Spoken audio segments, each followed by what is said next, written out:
Welcome to Help Me Please, the segment of Mentor Buffet that I do once a month where I answer your questions. Let's get into it. Question 1. Nick, who's 28, says, I feel disillusioned by the times. There's so much injustice in the world. I feel that everything's wrong. People are evil. I'm spending so much energy paying attention and trying to figure out what I can do. It feels like there's not much I can do. What advice do you have for me? Nick, I think there's two ways to think about helping and being a part of the solution during a really difficult time in the world. One is to think about how you can have impact on a big global scale. And the advice I have for you is to not feel like you need to add something super original to the conversation if you actually agree with something that people are already saying.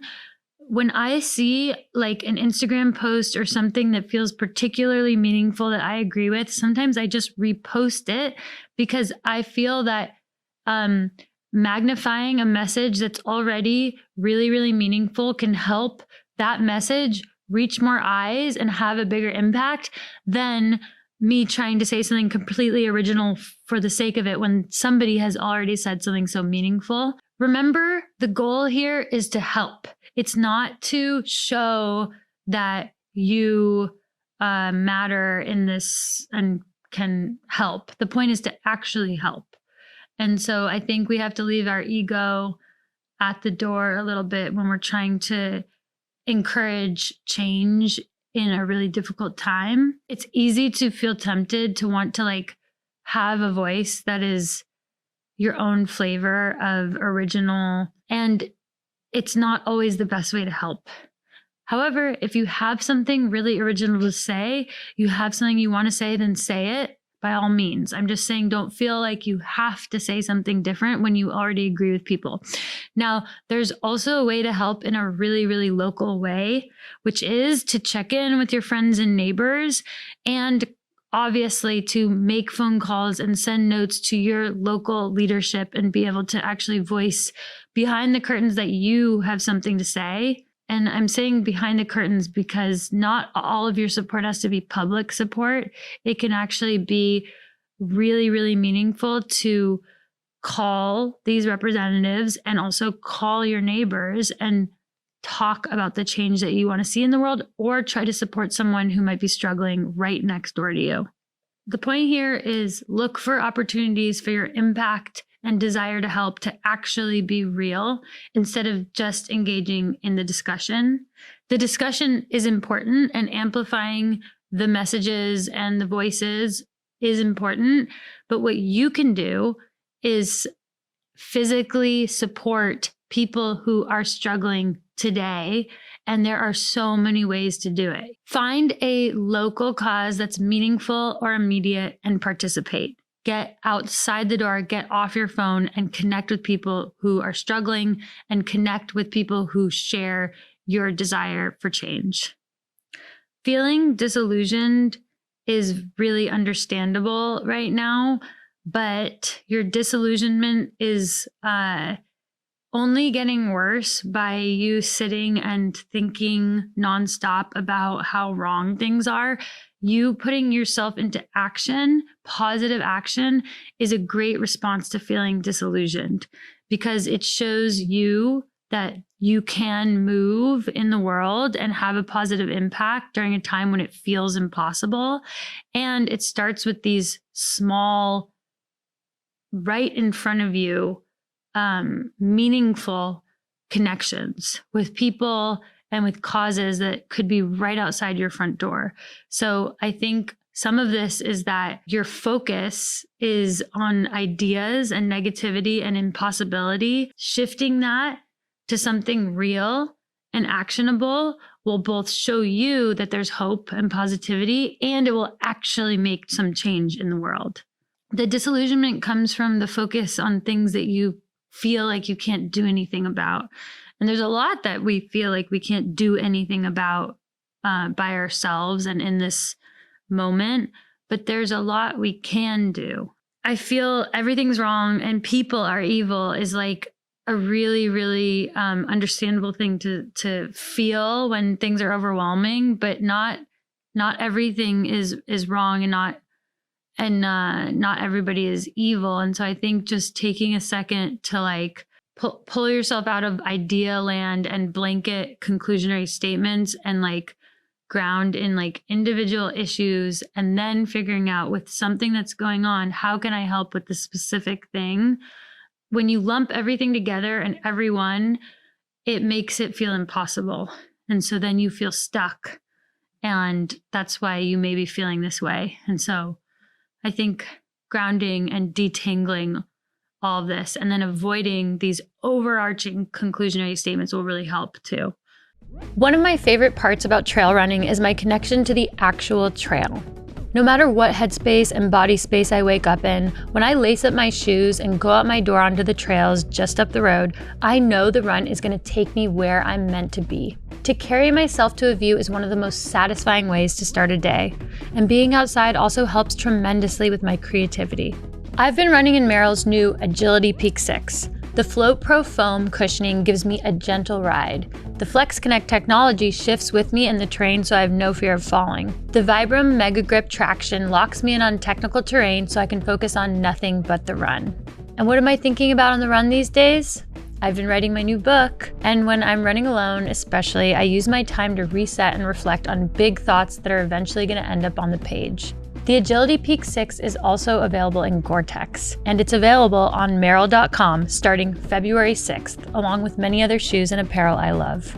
Merrell has been a global leader on the trail for over 40 years, innovating and crafting footwear designed for adventures of all speeds and sizes. You guys are in luck because the offer is amazing. For a limited time, we're partnering with Merrell to give you 25% off your first purchase using the code MentorBuffet25 when you check out on Merrell.com. That's MentorBuffet25 when you check out on Merrell.com. Merrell believes in sharing the power of outside with everyone, and so do I. So let's get outside, get out on the trails, and let's get back to the episode. Okay, the next question is from Ava, who's 24, who says, I made a New Year's resolution to cut out processed sugar, and I made it a month, but sugar has been knocking on my door, and I keep cheating the last few days. Any tips? I think the best thing to do is just treat every single day as a brand new day. Like, it's so simple, but every day is an opportunity to shift things and shift things just a little. And so when I mess up, I just try to forgive myself as quickly as possible and make the shift and get back on the train track that I was supposed to or wanted to be on. So whatever, you ate sugar yesterday, tomorrow's different. Shame is not helpful. Shame is never helpful, so there's no need to punish yourself. If you need to say something to yourself, I would just say you're silly. Like, silly Ava, silly Alexi, you ate sugar. And then move on.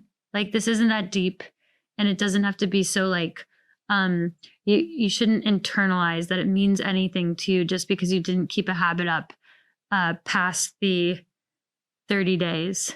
The key here, Ava, is not to pathologize you eating sugar into a character trait about yourself. So just because you didn't want to eat sugar and did doesn't mean anything about your character. It just means you ate sugar, not you're someone who can't stop eating sugar. It has nothing to do with who you are. It just has to do with a habit that you did or did not maintain for a day or two. And on a practical level, if you really want to stop this particular habit, just don't have sugar in the house and tell people around you to support you in your journey. These are things that we all need as we try to make positive change in our life. So get some support from people around you. And sugar addiction is a real thing. Like, it's really, really hard to cut out something that our culture and our every product is like sneaking into the food that we eat. And so I think just understanding that it's a legitimately hard thing to do and trying to build in maybe a sense of like reward and excitement about where this sugar elimination is going to take you, instead of feeling guilty about what happened yesterday when you ate sugar. Some of what helps us when we're trying to be disciplined is building in visuals for what's to come when we do the thing that's hard for us.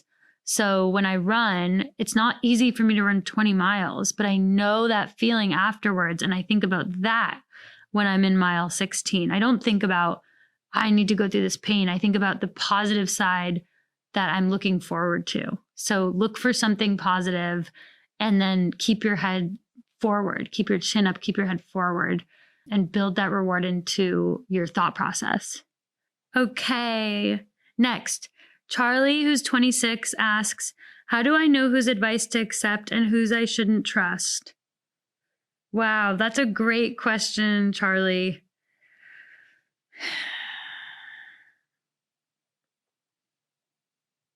I mean, I think there's a real intuitive feeling about who you look up to and who you want wisdom and advice from. I think it's a combination of admiring who they are as a person and their credentials to give you advice in the first place. So, like, when I get advice from a coach who's been to the Olympics, it means something different than a coach who hasn't, if I'm being really honest.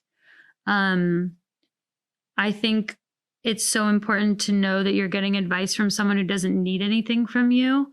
So there's no disruption in why they're giving you this advice. It's like truly altruistic and they really want what's best for you. And I also think you should just generally consider every piece of advice as a suggestion. And it's just an offering at the grocery store for you to consider. And you should create pause between getting the advice and taking action. It's not just like yours because you heard it. It's yours because it stuck. And so when you get advice, take it in. Don't be offended that someone gave it to you, but don't think that someone handing it to you means you have to eat it if it was food. Also, the last thing I'll say, Charlie, is that very few things are permanent in this world. So if you take someone's advice and try something that they're advising you to try and it doesn't feel right, or you try it on for a day and it doesn't work for you, you can just take it off.